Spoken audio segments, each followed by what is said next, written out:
नमस्कार। स्वागत है आप सबका राजनीति के इस अखाड़े में। मेरा नाम है अजय सितिया।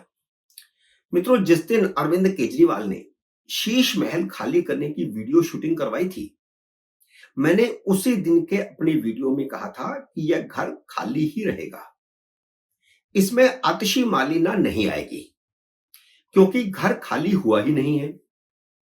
मैंने यह भी सवाल उठाया था कि केजरीवाल जो मिनी ट्रक अपने साथ लेकर के गए हैं, उनमें सामान है या नहीं, यह भी नहीं कह सकते। उस दिन के ड्रामा शूटिंग में दो चीजें अहम थी। सुनीता केजरीवाल का शीश महल की चाबियां सौंपना और दो मिनी ट्रकों में सामान ले जाना, जो देखने में ही खाली लग रहे थे। उनमें सामान होता तो सामान रखने का वीडियो शूट भी किया जाता।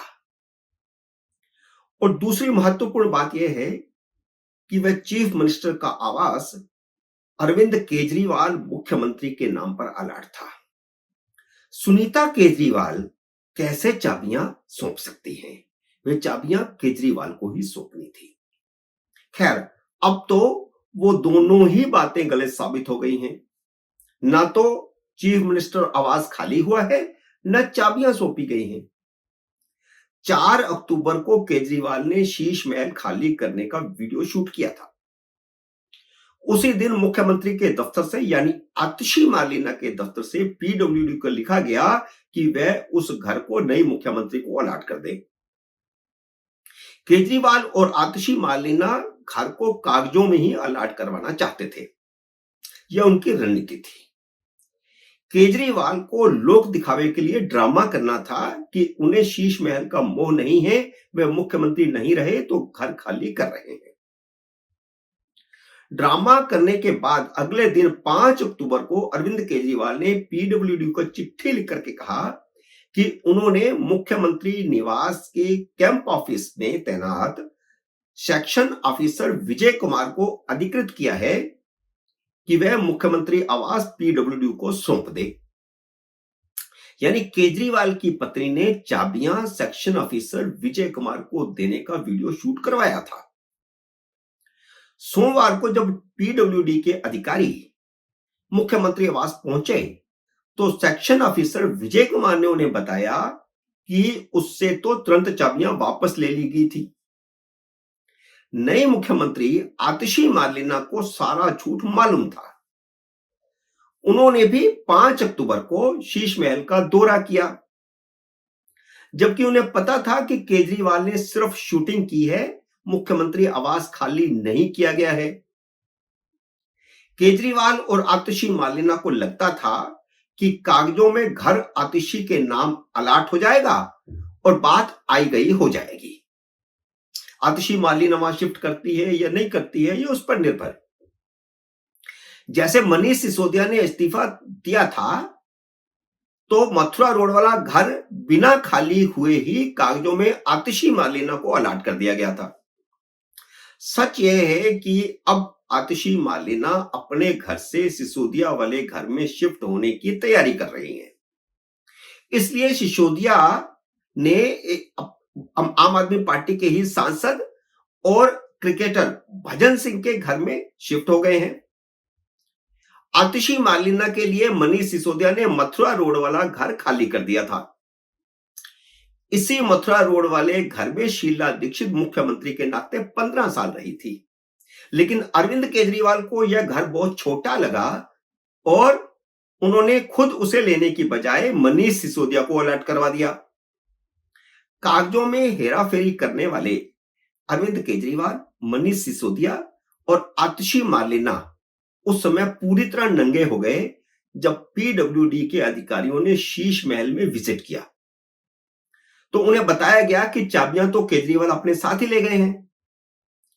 अब पीडब्ल्यूडी ने एक चिट्ठी केजरीवाल को घर हैंडओवर करने के लिए लिखी है और एक चिट्ठी मुख्यमंत्री कार्यालय को लिखी है, जिसमें बताया गया है कि केजरीवाल ने घर सरेंडर नहीं किया है।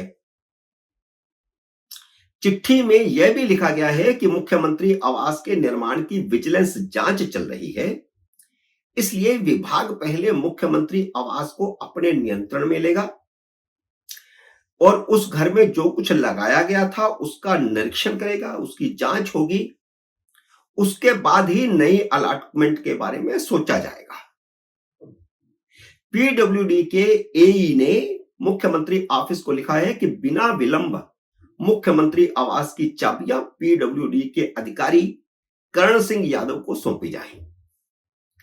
केजरीवाल और आतिशी मार्लेना दोनों ही बेनकाब हो गए हैं, दोनों ही झूठे साबित हो गए हैं, दोनों ही ड्रामेबाज साबित हो गए हैं।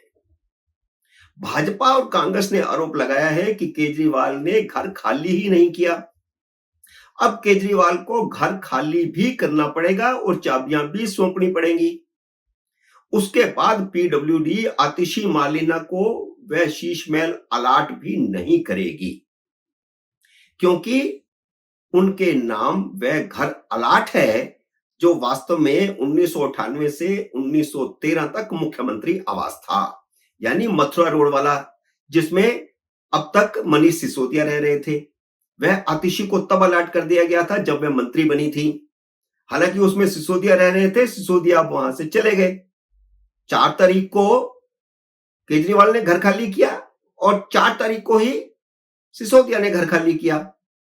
तो कायदे से आतिशी के नाम पर मथुरा रोड वाला घर अलाटेड है और अब वह अपने प्राइवेट घर में रह भी नहीं सकती। तो इसलिए यह मामला अब खुल गया और फंस गए।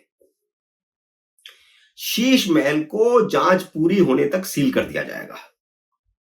अब आपको बता दूं कि केजरीवाल और सिसोदिया बहुत खुश हैं कि हरियाणा में भाजपा हार रही है, लेकिन जिस एग्जिट पोल में भाजपा को हारा हुआ दिखाया गया है, उसी एग्जिट पोल में आम आदमी पार्टी सभी 90 सीटों पर हारती हुई दिखाई गई है, बल्कि कहीं दिख ही नहीं रही।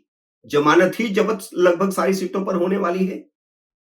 हरियाणा में कांग्रेस अगर जीतती है और आम आदमी पार्टी को करारी हार का सामना करना पड़ता है, उसकी लुटिया डूबती है, तो इसका असर दिल्ली पर भी होगा।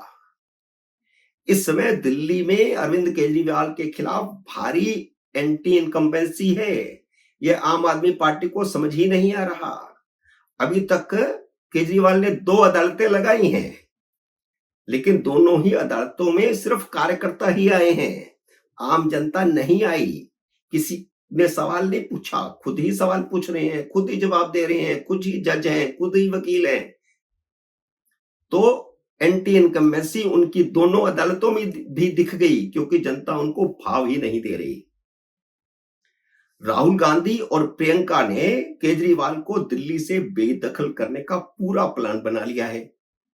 हरियाणा में अगर कांग्रेस जीतती है तो कांग्रेस के हौसले बुलंद होंगे।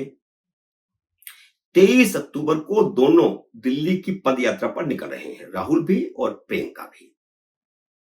कांग्रेस मुस्लिम और झुग्गी झोपड़ी बस्ती के वोट बैंक को अगर केजरीवाल से वापस ले लेती है तो दिल्ली में भाजपा की जीत का रास्ता साफ हो जाएगा, क्योंकि जो एंटी बीजेपी वोट है वे दोनों में बटेंगे। पिछली 2 बार से क्या हो रहा है कि एंटी बीजेपी वोट एक तरफा केजरीवाल को जा रहा था, लेकिन कांग्रेस इस बार ऐसा होने नहीं देगी। एंटी बीजेपी वोट बटेगा तो भाजपा का जीत का रास्ता खुलेगा। मित्रों, उम्मीद है मेरा ये वीडियो आपको पसंद आया होगा। इसे लाइक और शेयर कीजिए। अगर आपने मेरे YouTube चैनल को अब तक सब्सक्राइब नहीं किया तो कृपया सब्सक्राइब करके अपना आशीर्वाद दीजिए। जल्दी मिलते हैं अगले वीडियो में किसी अन्य विषय के साथ। तब तक नमस्कार।